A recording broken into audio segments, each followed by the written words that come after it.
दोस्तों, क्या आपको बार बार कमर में दर्द होता है या आप अपने स्पाइन को फ्लेक्सिबल रखना चाहते हैं, आपको लचीला बनाना चाहते हैं, तो कौन कौन से आपके आसन करने से ये बहुत आसान रहेगा। आप अच्छे से अपने कार्य में प्रगति करिएगा, आप ऊर्जावान बने रहिएगा।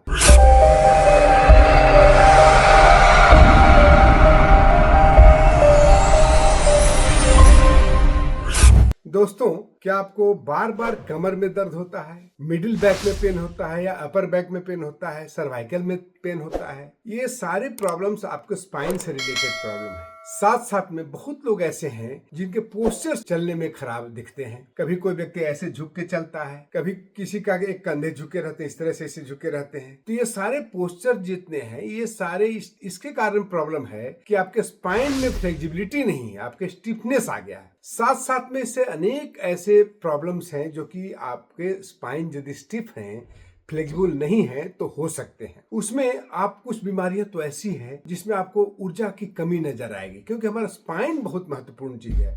हमारा स्पाइन में यानी स्पाइनल कॉर्ड से 31 पेयर आपके नर्वस सिस्टम, जो कि हमारे बॉडी के डिफरेंट पार्ट्स को जाते हैं। उसमें मोटर नर्व्स हैं, आप सुने होंगे, मोटर नर्व्स हैं, सेंसरी नर्व्स हैं। ये नर्व सिस्टम आपके बॉडी को, सेंसेस को ऊपर से नीचे और नीचे से ऊपर लेके जाते हैं। और साथ साथ में जब ये अच्छे होंगे तो आपके सेंसेशंस बहुत अच्छे रहेंगे, आप अच्छे से अपने कार्य में प्रगति करिएगा, आप ऊर्जावान बने रहिएगा। इतना ही नहीं, हमारे जितने चक्र हैं, खास करके महत्वपूर्ण, टोटल 7 चक्रों में से 6 चक्र हमारे स्पाइन में स्थित है।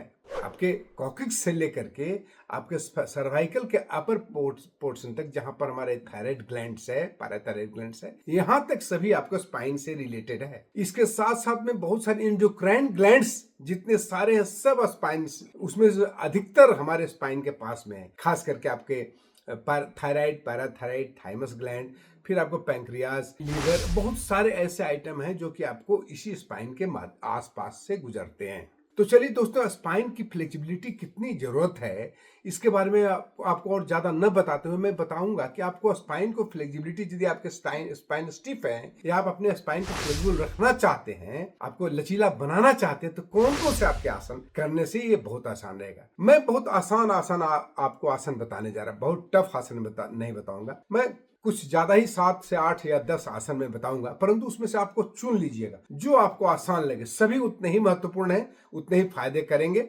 उसमें से 4-5 भी आप अपने डेली रूटीन में शामिल करते हैं तो बहुत ही कारगर होगा। मैं सबसे पहला आसन, सबसे आसान आसन भी है, जिसे मैं कहता हूं मार्जरी आसन। इसे हम कैसे करते हैं, आप आराम से कोई भी बैठ करके आप आ जाए वज्रासन में।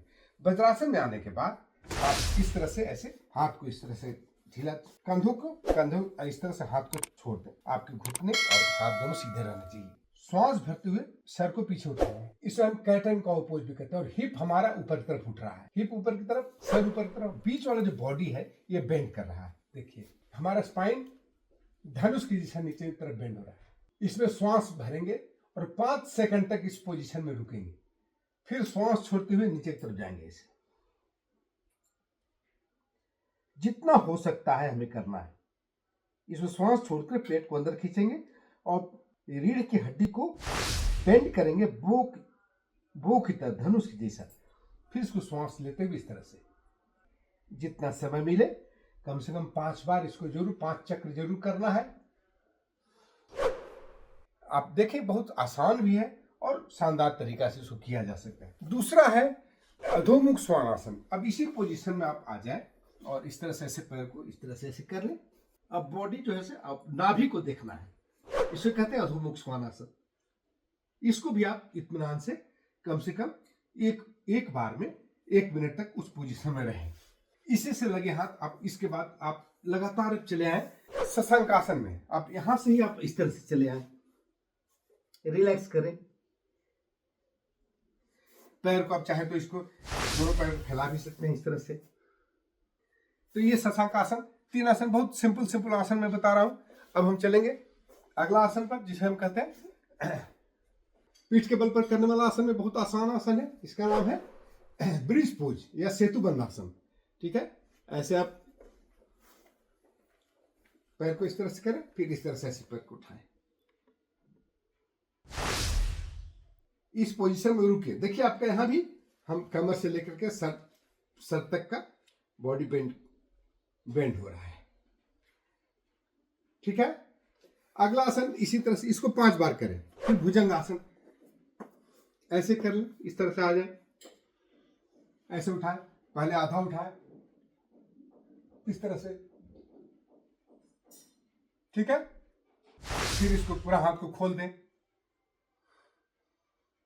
दोनों पैर पीछे मिले होने चाहिए और सर को बाएं घुमाएं, दाएं घुमाएं, तिरक भुजंगासन ऐसे एड़ी को देखने का प्रयास करें। और फिर क्या करें कि इसको यहां पर छाती के पास में रख ले दोनों हाथों को और इस तरह से ऐसे ऐसे करें। ठीक है। इसको भी आप 5 बार करें। अगला आसन हम करेंगे पश्चिम तानासन। देखिए ये जो है हमारी बॉडी को एलोंगेट करता है, आगे की तरफ बढ़ाता है। हमारी जो है ये यहां से लेकर के आपको जो लोअर मोस्ट पोर्शन है स्पाइन के नीचे कॉक्सिक्स से लेकर के सर के यहाँ आपका पूरा सर्वाइकल तक स्ट्रेचिंग कर रहा है आपके स्पाइन को। तो हर कशेरुओं के बीच का जो स्पेस है उसमें स्पेस में गैप बढ़ रहा है, फिर घट रहा है, गैप बढ़ रहा है, घट रहा है। तो इस तरह से इसको भी 3 से 4 बार करें आराम से। ये जितना हो सकता है, जरूरी नहीं कि बहुत ज्यादा करना है। आप आराम से इसको ऐसे लेते हुए चले जाएं, जितना जा सकता है झुके, जितना शक्ति होता है उतना ही झुकना है, उससे ज्यादा झुकने की आवश्यकता नहीं है। फिर एक बहुत अच्छा है जो कि ट्विस्टिंग भी बहुत जरूरी है आपको, क्योंकि हमारे स्पाइन को ट्विस्ट भी करेंगे। उसके लिए 2 आसन मैं बताता हूँ तरीका, best way to do those asanas. वो है एक है भूनवन आसन। ऐसे ऐसे हाथ कर ले और ऐसे सर को चाहे तो जमीन में लगा दें, फिर इधर से इतना करने में भी यदि परेशानी होती है तो आप चुपचाप ऐसे बैठ जाएं। बैठ करके आप इस तरह से हाथ को ऐसे करके इस तरह से ऐसे कर लें। या पीछे में बॉडी को पोस्चर सही रखिएगा। बॉडी जो है ना, इसको बॉडी को आप सीधा रखना है इस तरह से।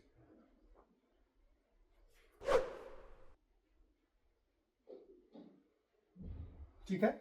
ये 2 आसन छोटे छोटे हैं। उसके अलावा एक और आसन बहुत अच्छा है जो कि हम कहते हैं अर्धमत्स्येंद्रासन। ये काफी काम करता है इसमें। इस तरह से ऐसे पैर को फैला दीजिए, दूसरे पैर को मोड़ लीजिए,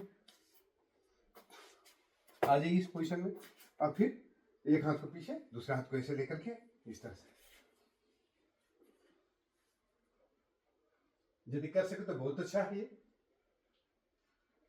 दोनों तरफ से करना है, 1-1 मिनट दोनों पोजीशन में रहना है। अर्धमत्स्येंद्रासन देखिए आप बॉडी कितना अच्छे से ट्विस्ट होता है। देखिए स्पाइन ट्विस्ट हो रहा है।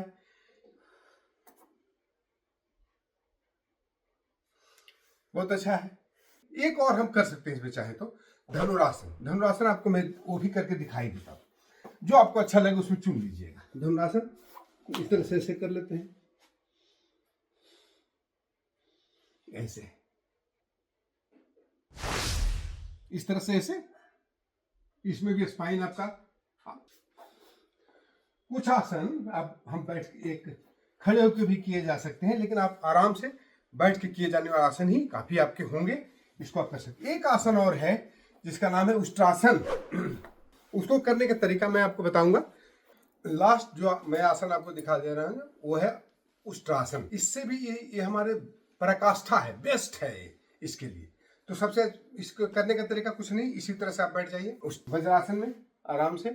फिर आप इस तरह से ऐसे पैर घुटने पर खड़े हो जाइए और एक हाथ को पीछे की तरफ ऐसे लेके जाइए, दूसरे हाथ को ऐसे लेके जाइए। इस तरह से आप इसको आप कर सकते हैं। यदि नहीं होता है कोई बात नहीं, दूसरा तरीका बताता हूं। ऐसे आप ये 4 उंगलियां बाहर की तरफ, अंगूठा अंदर की तरफ, इस तरह से इसको आपस में अंगूठे मिले रहेंगे दोनों रीढ़ की हड्डी के पास में। और इस तरह से बॉडी को इसको फैला लीजिएगा, रोल कर पीछे। तो ये हो गया आपको उष्ट्रासन। तो इस तरह से हमने इतने सारे आसन आपको दिखाया जिससे आप उसमें से कुछ भी चुन लीजिए, 4, 5, 6 जितना आपको समय मिलता है उतना आप करिए, आपको बहुत फायदा होगा। आपके रीढ़ की हड्डी फ्लेक्सिबल हो जाएंगे और आप बहुत सारे रोग से ऑटोमेटिक मुक्ति आपको मिल जाएगी। तो बहुत बहुत धन्यवाद दोस्तों, फिर मिलते हैं अगले वीडियो में। तब तक के लिए राम राम। इसके पहले कि मैं जाऊं, आपको मेरा निवेदन है कि आप मेरे इस चैनल को सब्सक्राइब नहीं किया तो जरूर सब्सक्राइब करें और लाइक करें। बहुत बहुत धन्यवाद। जय हिंद।